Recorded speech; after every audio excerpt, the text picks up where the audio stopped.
tardes.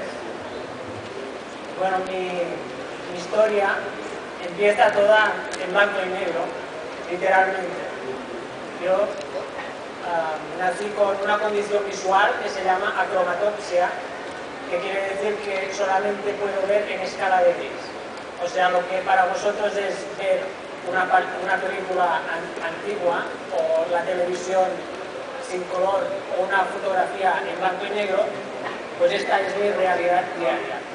Yo no sé qué es un color, nunca lo he visto, nací con esta condición y por mucho que la gente me explique qué es un color, para mí es imposible saberlo. O sea, por muy bien que me expliquen que el azul es algo, pues es muy difícil para mí entenderlo porque visualmente no tengo esta información.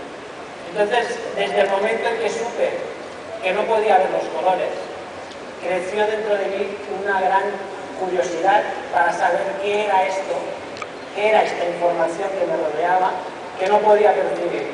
Me sentía un poco como un móvil sin una aplicación, que le falta algo.